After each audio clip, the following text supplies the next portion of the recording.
Hey guys, and welcome back to my Let's Play of the Crash Bandicoot N.Sane Trilogy. Last time we cleared our first few levels, got a couple of gems and defeated Papu, and for some reason Coco has now appeared. This was not in the original version of Crash Bandicoot.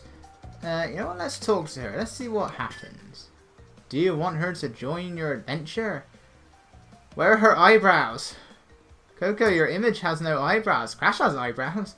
Where are Coco's eyebrows? That's creepy. Her model has eyebrows. Okay, so one thing that was added to Crash, the N.Sane Trilogy, is you can play as Coco. You can't play as her in the boss fight, sadly. But across all three games, you can play as Coco in the platforming levels. It won't work for the vehicle ones, the animal riding ones, and all that sort of stuff. It's a bit weird with Crash. Well, Crash 3, she was playable in some stages anyway, and that's still the case. But for any platforming levels, you can now play as Coco. And can I just say, Coco in this game is adorable. Like, they gave her several traits of her brother. Like, she's still the smart one. I don't think it's very intelligent when you're carrying a laptop around everywhere. That just seems like it's going to impede your progress. I don't know. But, I mean, she carries the laptop around, but she's still quite a goofball. Like, some of her idle animations, she'll start taking selfies. And, you know, I just love that. Like, she starts taking crazy selfies. Let's see if we can actually get her to do that. There's a butterfly on that mushroom over there. Yeah, that tends to always be the first idle animation. It's not quite like the whole creepy looking, like the drug dealer kind of thing that Crash would always do, even at the title screen of Crash 1, and it was an idle animation. But sometimes she'll start doing selfies, sometimes she'll just sit and do stuff on her laptop. She's not doing anything at the moment though. Meanwhile, Aku is just spinning in circles. Coco, there's nothing over there. It's a butterfly. It's just a butterfly, Coco. And she has her own version of the Crash dance, which was itself changed. It's not. I prefer the original Crash dance. Not in Crash 1, sadly, for the original. It's in Crash 2. Alright, she's not doing anything, but one of her idle animations is she will start taking selfies and pulling a load of faces, and sometimes, though not always, when she starts doing that... Oh, I got the embryo. Okay, in the original I don't think you could get that if you were invincible. But in the original... sometimes her phone will actually self-destruct. Yeah, apparently she has a Samsung Galaxy Note 7. That's the cat that's getting the invincibility. Alright. Oh, I'm paranoid. Can I still get the embryo section? Yes, I can. Sweet. I don't know if it's because I'm invincible when I stood on it, or if it's just they fixed it for the remake. But if any of those TNT crates exploded, you couldn't get the embryo thing, which, you know, in the original wasn't a problem for embryo, but it could be for, and in one particular level, it is a problem with Cortex. And it can occasionally be an issue for the Torna emblems. But for Brio, it wasn't really a problem. Here it is, because you actually need to go into his levels. There's no point in me actually doing so, because... Is there anything up there? No. There's no point in me doing so, because this is another level where you can't get all of the boxes yet. You need the blue gem for this one. Can't get that one until...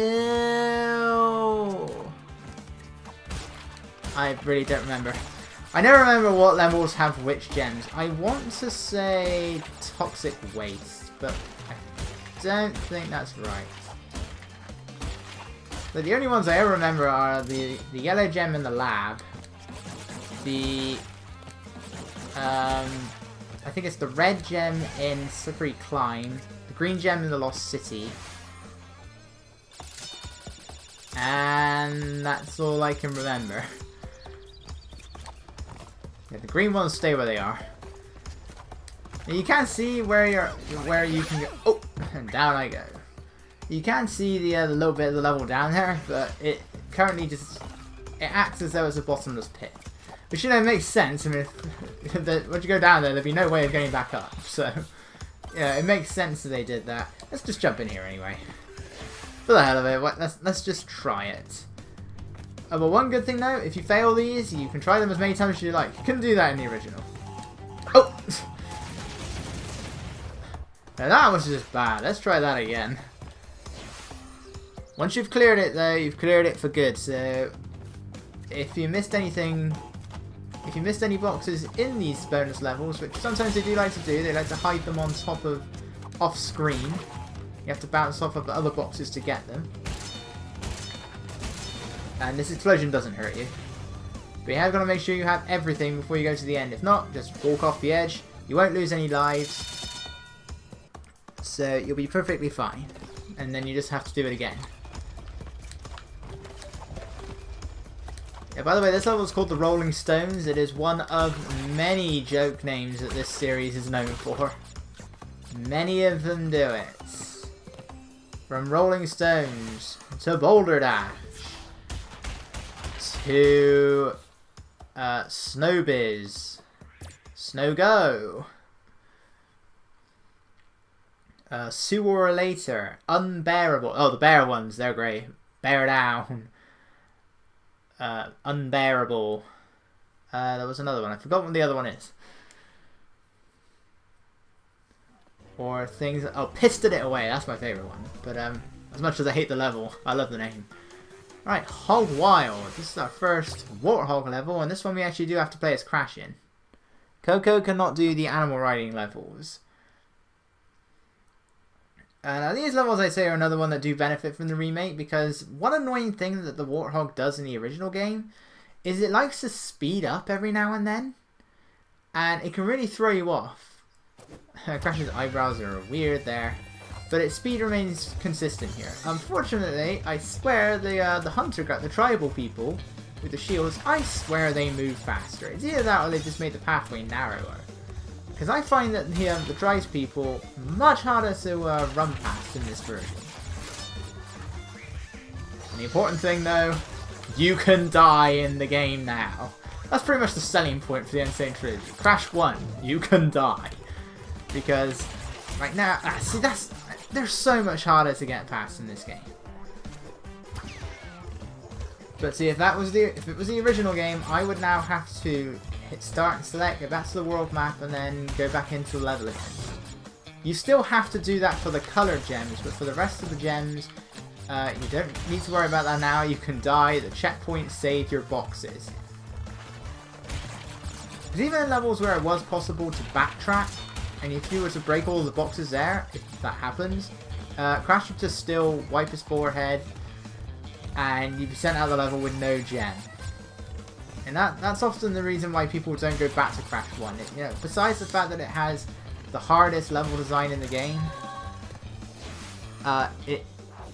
its method of getting the gems is also the most challenging.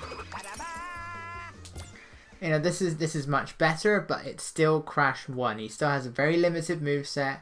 All you can do is run, jump, and spin. And for some reason, the spin is no longer mapped to circle. In the original, you could press either square or circle to do it. Here, it's just square. That is the pointless bit of trivia that I can give you there. Alright, Native Fortress. This one's quite a hard one for this point of the game. Now, that's the thing about Crash 1 in particular. Its difficulty sort of hops up and down. Even when you're not going for the gems, I find that. Like, we've had a load of easy ones so far. It's beginning of the game, it makes sense. Native Fortress is quite difficult, and then Up the Creek, like the level after this, is considerably easier. Like, its difficulty sort of goes up and down. Even more so when you're collecting the gems. Especially in the original, where you couldn't die, which would make many levels quite a pain. Unfortunately, they did not improve that for the color gems, which I'm fine with. It's to pay homage to the original. They just do it for the sake of getting the colored gems. Unfortunately, Slippery Climb is a level with a colored gem. But it does benefit many others, though, because if there's one particular level I always hate in the original, it's Sunset Vista.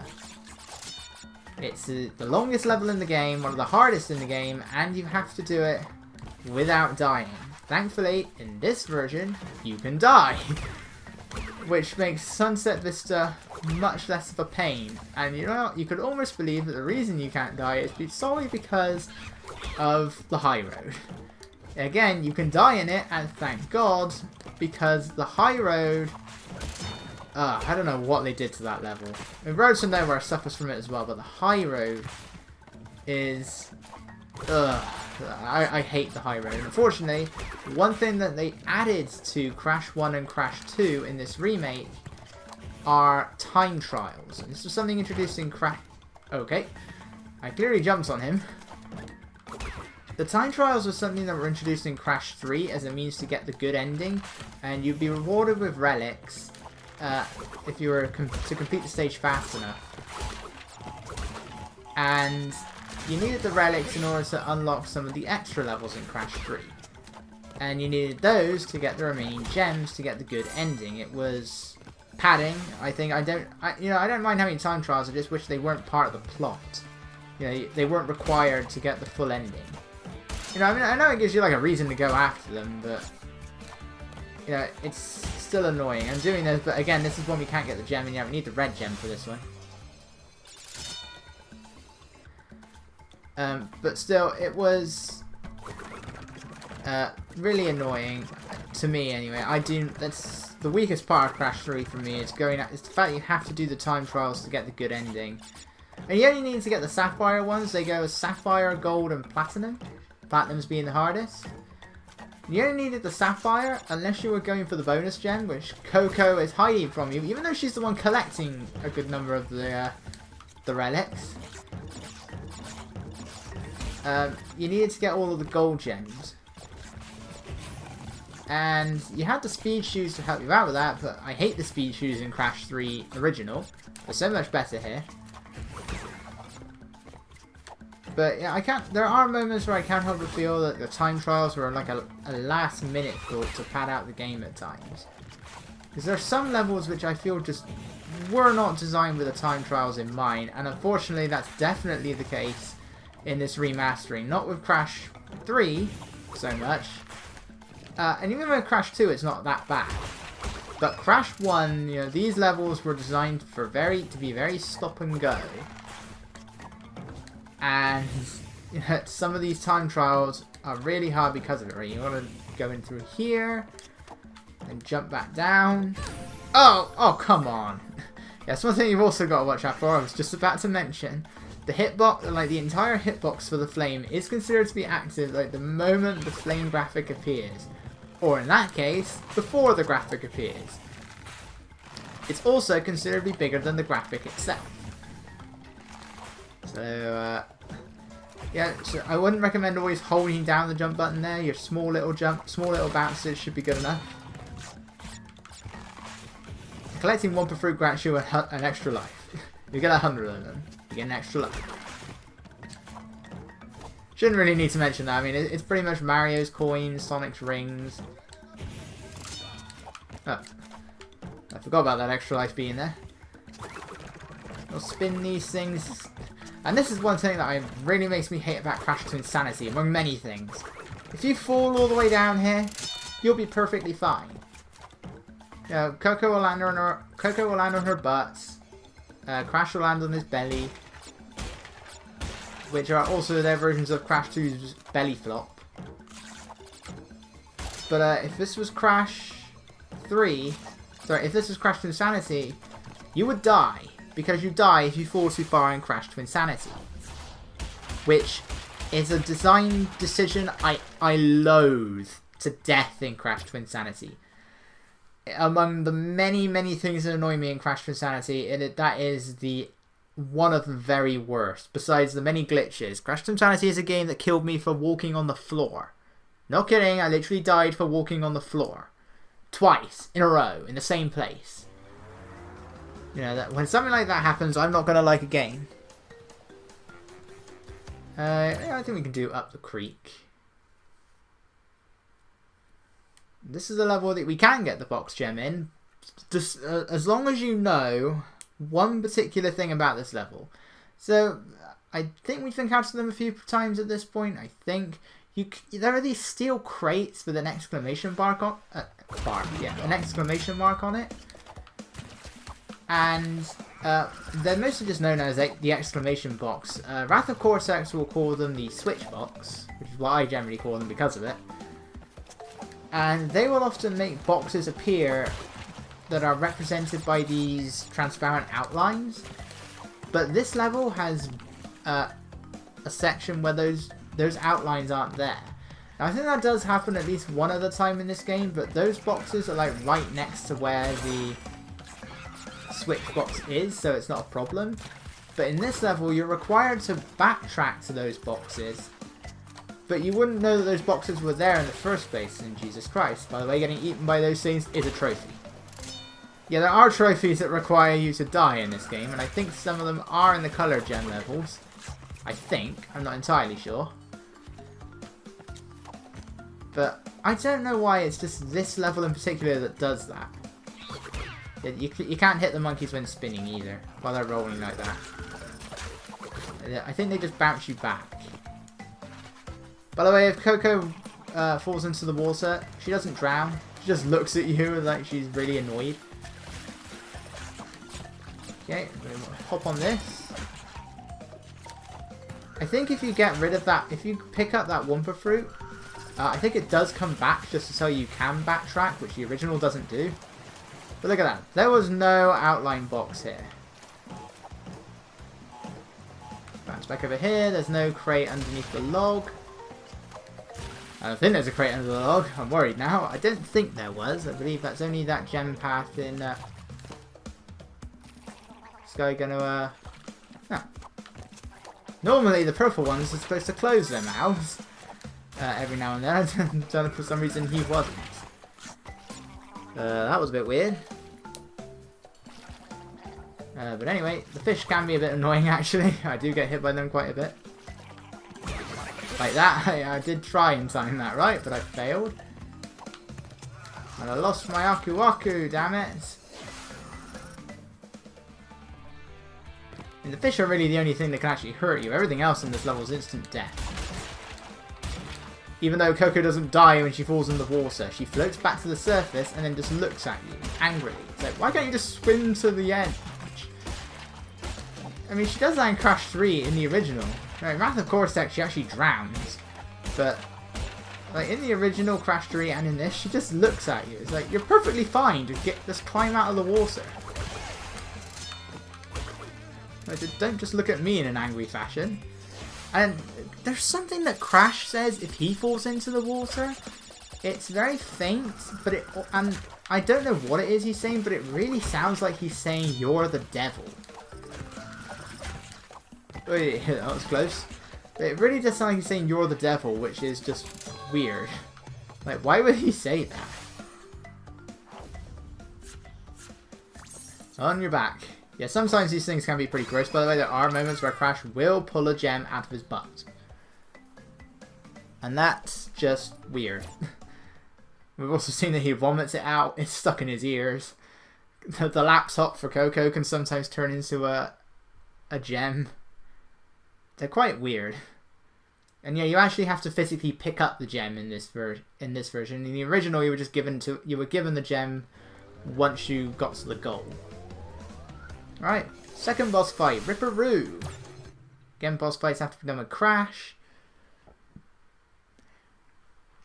Okay, so as you could probably guess, he's a kangaroo. And as kangaroos do, he jumps around a lot, and he's a bit crazy. Yet somehow, according at the end of this game, it states that he got a doctorate, and he does. In Crash 2, he is known as Dr. Roo. But he does have a very predictable pattern, it does change. Like, in this, he just goes in a triangle. And what you need to do is you need to jump on the big TNT. You need to get him close enough to the explosion. Sadly, I missed. The hitboxes for the big TNT are smaller in this game than they were in Crash 1. Like, in Crash 1, pretty much as long as he jumped over the explosion. Like, pretty much as long as he wasn't on the square. Okay, there we go. He would get hit. It's a bit more difficult here. And I think if you hit the crate... Oh! And there's me completely forgetting that he changes his pattern. If you hit the crate while it's still in the position it's in, I don't think it moves. So don't hit them while they're in that top section. He's just going to get out of the way in time. Yes, he is. Come on, big TNT. I know I could just jump over to the other one, but whatever. There we go. I need to get out of the way. Okay, so now I think he goes in a... Is it a diamond? No, it's just reversed. I think the next one's a diamond. So now he jumps on all 4 of these. That can be fast enough. Yeah, that should be fine. There we go. Yeah, now I think he goes in a diamond. So yeah, this boss fight does it does drag a little bit. I mean, I'm making it drag a lot more than it needs to, but still. This is probably the hardest one to actually hit him on. Right, I really should just stand in the middle. Until I saw that happening and yeah, I did nothing about it. Oh my god, that nobody has died to Ripperoo in like the history of ever. That's why I'm here. That's why I'm here. To die to Ripperoo. Twice. I mean, why not? It's the guy that dies to the first Goomba. In New Super Mario Bros. Wii. On his 3rd playthrough. After revisiting the stage many times in his older playthroughs. Twice in a row. Oh, come on. I'm clearly clipping through the crate.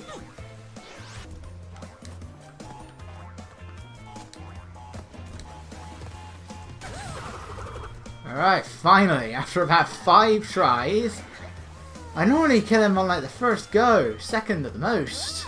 It's because I'm recording myself, isn't it? That's exactly what it is. Yeah, I think that's a new touch. I don't think we see him fall down the waterfall in the original. But anyway, that takes care of Ripperoo, and I think that takes care of this part. So, I'll see you guys next time with whatever level is that. Oh, the Lost City, our first color gem, and probably the color gem that gave me the most trouble. The first time playing the N.Sane Trilogy. No, probably not. That was the lab. Always the lab. I hate the lab. But, maybe this time it'll go better. We'll find out. So, I will see you guys